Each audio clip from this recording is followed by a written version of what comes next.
안녕하십니까. 토론배틀TV의 자유영혼 논객 인사드립니다. 지난주에 이어 코로나 사태에 대비한 정부의 재정 지출은 어떤 수준까지 가능할까에 대한 문제를 논해보겠습니다. 지난 주제를 요약해보겠습니다. 세수는 거치는 만큼 의미 있게 쓰는 게 미덕입니다.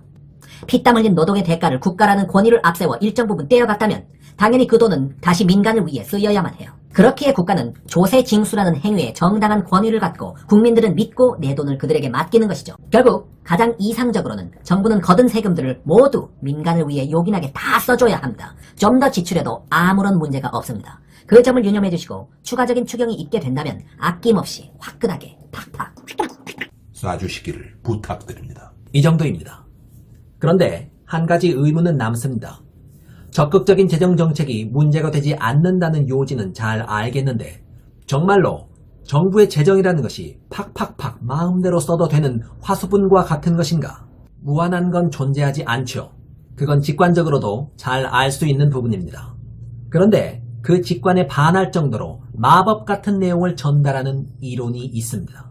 후기 케인즈주의자들의 최신 이론인 현대화폐 이론, 바로 이 현대화폐 이론이 바로 이러한 주장을 담고 있는데요. 오늘은 이를 간략하게 소개해보고 논의를 이어가도록 하겠습니다. 현대화폐 이론은 일단 전통적인 정부 재정 이론에 대한 전면적인 부정에서부터 출발합니다. 전통적인 건전 재정 개념은 무조건 아껴라, 이게 핵심이죠. 그런데 현대화폐 이론은 그 부분을 직격으로 부정하고 있습니다. 돈을 정부가 아무리 지출해도 사실상 아무런 문제가 되지 않는다. 따라서 정부는 필요할 때 팍팍 써도 된다. 심지어는 무제한 돈을 발권해도 된다. 라고까지 무리하게 얘기합니다. 그리고 그 무제한의 지출이 가능한 메커니즘에 대해서도 나름의 설명을 갖추고 있습니다. 자, 정부는 화폐의 발권력과 동시에 무슨 기능을 갖죠? 조세의 징수권, 바로 이 조세의 징수권을 갖습니다.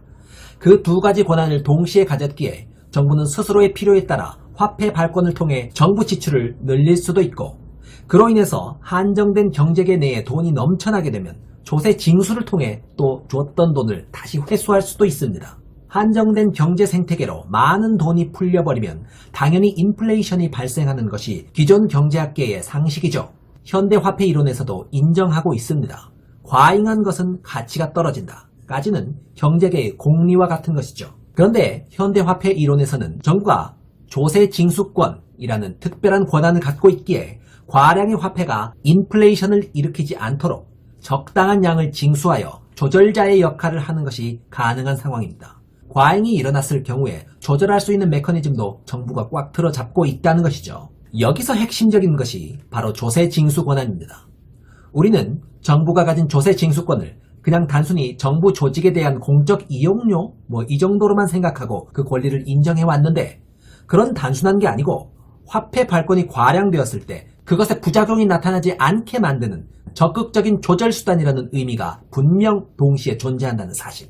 원화가 한국에서 가치를 가지는 근본적인 이유는 한국의 조세 징수 수단이 원화로 이루어지기 때문이며, 바로 이 조세 징수라는 권한을 가지기 때문에 정부는 발권의 자유를 누리면서도 화폐 과다로 인한 부작용의 조정자 역할도 동시에 할 수 있다라는 관점인 것이죠. 그런데 무조건적으로 퍼준다, 이 도식을 여기에 적용할 때 살짝 걸리는 부분이 존재하죠. 발권이 과다하게 된다면 그만큼 조세 징수도 늘려서 적정량의 통화량을 맞춘다는 의미 아니겠습니까? 그 말은 과다한 화폐 발행 뒤에는 꼭 그에 상응하는 조세 징수가 있게 된다는 말이 되죠. 그래서 이거 꼭 좋은 것만은 아니네. 돈 민간에 풀었다가 다시 뺏겠다는 얘기인가? 민간에 돈다발을 안겨주자는 꿀같은 주장인 줄 알았더니, 그런 파퓰리즘인 줄 알았더니 알고 보니까 결국 세금을 더 걷자는 얘기네 라면서 실망하시는 분들이 계실 겁니다. 예, 실제 그러합니다. 정부가 충분한 조정자로서 임하려면 과량으로 발권한 화폐는 그만큼 세금으로 걷어내야 합니다. 줬다 빼앗다니 이건 내가 원하는 그런 팬시한 경제정책이 아니야 라고 말씀하실 수도 있겠습니다. 그런데 그런 분들 잠시 생각해 보십시오. 원래 경제라는 것은 돌고 도는 겁니다. 잘 돌아가는 경제라는 것은 누군가에게 돈을 쌓아서 부유하게 만드는 차원이 목표가 되는 게 아니라 잘 순환되게 만드는 차원이 그 목표가 되어야 한다는 것입니다. 그 줬다 뺏는 과정에서 우리 경제는 무엇을 얻게 되나요? 현대화폐 이론에 따르면 많이 풀었다가 많이 걷어가는 과정에서 우리는 고용을 얻습니다. 고용이라는 것의 의미, 자, 그것의 의미는 크죠. 이 이론을 주장하는 학파가 근본적으로는 케인즈 학파에서 나왔다는 점에서 그 의미는 매우 큽니다. 자, 정부가 돈을 민간에 막 풀어줬다가 다시 회수해가는 것이라고 해도 그 과정에서 고용 상황을 개선시킨다면 그 체질은 그 이전보다 더욱 건전한 것으로 보는 것입니다. 똑같은 양이 설사 돈다고 쳐도 소수의 부자 계층 위주로만 돈이 도는 그런 사회보다는 정부가 대량으로 돈을 마구 풀어내서 고용이 증대되어 민중들 하나하나의 구매력이 살아있는 상태가 훨씬 바람직한 형태라는 것이죠. 애초에 정부가 민간에 돈을 푼다는 것 자체가 민간의 누군가가 부로 축적해서 부자가 되라 라는 차원에서 푸는 것이 아닙니다. 민중이 재산을 축적하라는 얘기가 아니라 그 풀어낸 돈들을 모두 민중들이 써버리고 경제 순환에 기여하라 라는 차원에서 애초에 돈을 풀었던 것입니다. 구체적으로 이번 코로나 기본소득에 적용하여 설명드려보죠. 코로나 기본소득이 대중의 축적된 부를 늘려서 부자가 되게 하는 것을 기획한 것일까요? 결코 아닙니다. 그랬다면 그냥 국민들의 계좌로 직접 현금을 쏘았겠죠. 그런데 실제 지급된 형태를 살펴보면 한시적으로 쓸 수 있는 카드 포인트 등의 포맷을 띠고 있었죠. 왜 그렇게 했어야만 했을까요? 코로나 기본소득으로 지원됐던 금액은 당연히 한정된 기간 내에 100% 소비하여야만 한다라는 것을 전제로 지급된 것이기 때문입니다.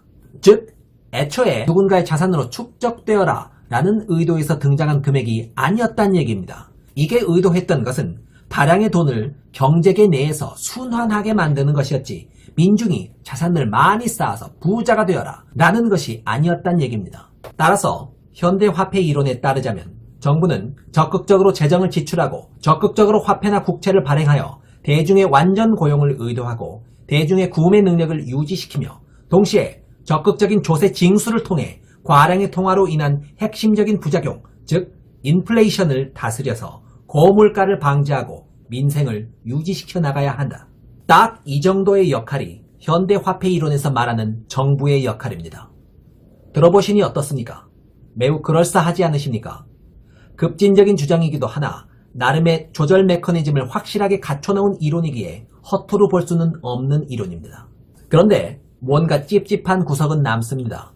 정부의 재정 적자가 크게 문제가 되지 않는다 라는 요지는 충분히 이해가 가지만 화폐 이론가들이 말하는 것처럼 정부의 화폐 발권이 무제한적으로 가능하다고 말하는 것, 이것은 좀 과한 게 아닌가 라고 생각해 볼 수 있습니다.